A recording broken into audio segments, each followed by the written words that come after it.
is this the Prime Minister in waiting? Let's get the view now of John McTernan, former advisor to Tony Blair. John, good afternoon. Afternoon. John, from your perspective, watching Keir Starmer and watching the Labour Party over the last few days, this felt like a bit of a different conference to those we've seen in recent years. Yeah, look, genuinely, I thought the Labour Party looked, not just Keir, not just Rachel, but Rachel Reeves, the Shadow Chancellor, but the entire Shadow Cabinet. They looked like a government in waiting.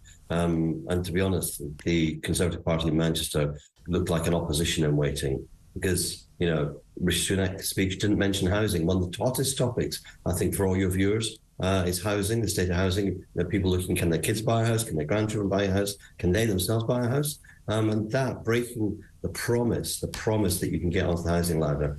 Keir, I think, talked movingly about what it had meant for him, the security it gave him growing up working class, that it gave him the security to go on, to aspire to, and he wants to give that to other people. And I think going for 1.5 million houses is really, really ambitious. And on top of that, I think exactly what you quoted, new towns with Georgian-style housing. Georgian housing is some of the densest in London, actually. So it's good looking, but it's also gets a lot of people in.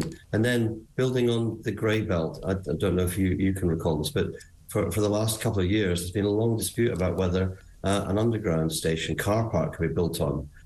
Those kinds of disputes, they've just got to be driven through. And the same as, you know, if you've got an underground station or a railway station in Greenbelt, look, there's a reason for adding people there because they've got instant access to transport. And I really thought that Keir looked and sounded absolutely confident. Look at the way he dealt with the demonstrator. He was almost like, you know, when comedians get heckled, they get stronger sometimes. He did too. He took off his jacket, rolled up his sleeves, and delivered the best speech of his political life so far.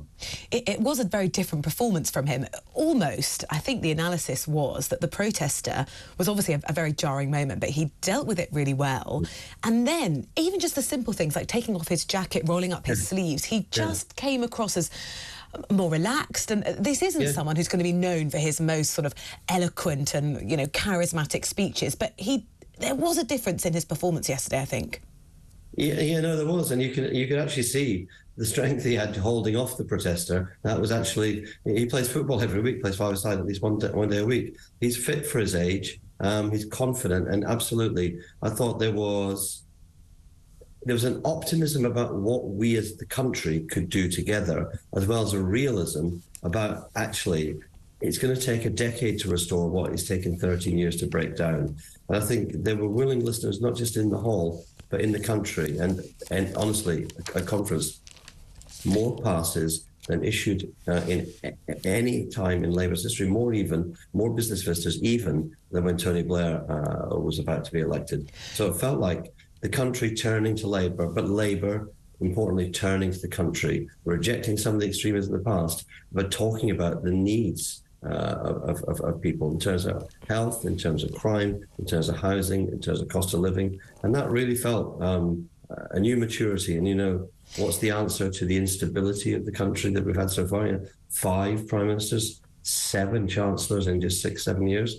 Well, Keir and Rachel Reeves were showing you could have us for a decade, you know, 1 prime minister and 1 chancellor for a long period. And I think that's going to give assurance to a lot of people. What we saw yesterday was not someone sort of pulling rabbits out of the hat, which we often see at party conference. We saw something that was a pitch to the public to say, we are sort of the antidote to the turbulence that you've had over the last few years, which is undeniable. But in your role as a strategist, this is quite a tricky 12 months potentially to play for the Labour Party because what do? Stand still, hold cautious, just don't do anything wrong? Do you think the pitch that they've laid out to the public is strong enough and has enough of its own identity because it's not good enough for them to just rest on the idea that people are pretty dissatisfied with how the Conservatives have run things, so they might vote for something else? That's not a sort of strong, clear pitch enough to the public yet, is it? I think what you have to do over the next few months is colour in what all these things mean. So, you know, Great British Energy is really popular when you test it in focus groups, you test it in opinion polls. So where's it going to be headquartered? Which bit of, I think Keir said Scotland, but which bit of Scotland? How will it link to the new renewable energies? How can you talk about the supply chain? How can you have a discussion about Where are we going to put carbon capture and storage? What are we going to do with hydrogen? All of these things are ways of talking about. There's a big abstract figure around £28 billion a year investment in the green economy, in the new technology, the new renewable technologies, new renewable energy. Well, that's not £28 billion in and of itself.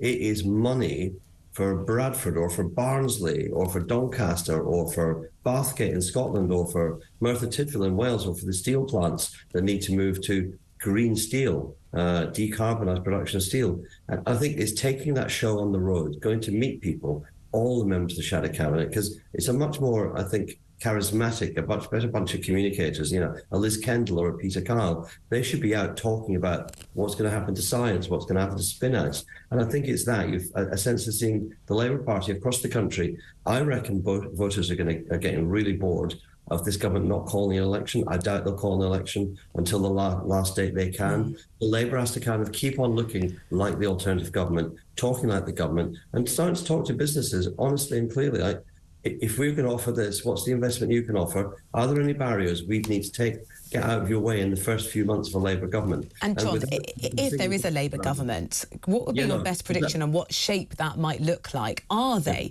on course, do you think, for securing a majority? They're obviously really buoyed by the recent by-election in Scotland, that significant over 20% swing from the SNP. If they can capitalise votes in Scotland, and if Keir Starmer's pitch yesterday to the dissatisfied Tory voter, and he spoke directly to them, is successful, what do you think is the best case scenario for them come 12 months' time? That's a really good question. There's always been this question mark hovering, hasn't there, which is how well can Labour do if it can't do well in Scotland? Well, the swing in Scotland was 20%. That's twice the average swing in opinion polls at the moment. So if you say in Scotland, Labour can say, look, we must have a swing of 10% at least, that puts about 20 seats in the Labour column in Scotland. And then if you look in the UK as a whole, I'll be looking at Tamworth and Mid Bedfordshire, look at the swings there. We saw in Selby a swing in Selby, which was equivalent to the current 20-point lead that Labour has. What if that isn't, and I think it isn't, what if that isn't very soft? What if that's a hard lead? And I think we'll be seeing in the by-elections coming up, and I think there may well be one in Blackpool coming up shortly if there's a recall petition that's successful there. What we'll see, I think, is the tartan wall's coming back to Labour. The red wall is coming back to Labour. That's what happened in Selby. The blue wall coming back to Labour. That's Mid Bedfordshire. And then, I think of the south coast being the sea wall. All the different walls are crumbling in Labour's favour. I'm betting on something like Labour getting to maybe 400 seats, being really dominant, and that being, a real reflection of the country wanting change. A huge challenge to move from being 200 in opposition to 400. Yeah, John, you used that word change, and at the Conservative Party conference, that was Rishi Sunak's pledge. Yeah. He said, I realise that we've been in power for 13 years, but I will be the candidate for change at the next general election. Keir Starmer, and just really briefly for time, John, Keir Starmer comes across as a man of caution, very managerial. He's not sort of bombastic like we've maybe seen from recent politicians. Has he got enough of the sort of character and grit and the charisma to really do the job? Yes. I think we've tried character, haven't we, with Boris Johnson, and that failed. And we tried big ideas, and with Liz Truss, and the budget blew up. With Keir Starmer facing off to Rishi Sunak went and said the country needs change. That's a Labour message. And then he showed change by cancelling a railway to Manchester. So judge the government by their actions. And I think judge Keir by his words until he's in government, and then he will build. Well, to be clear, Keir Starmer said they won't be reinstating that second leg of HS2 to Manchester. Of course, it is complicated trying to put together policies when you don't know exactly when you're going to come into power and what policies might be put in place between now and then. In the meantime, John, thank you so much. John McTernan, former advisor to Tony Blair, with a very upbeat, obviously unsurprisingly, analysis of what's happened in Liverpool over the last few days. But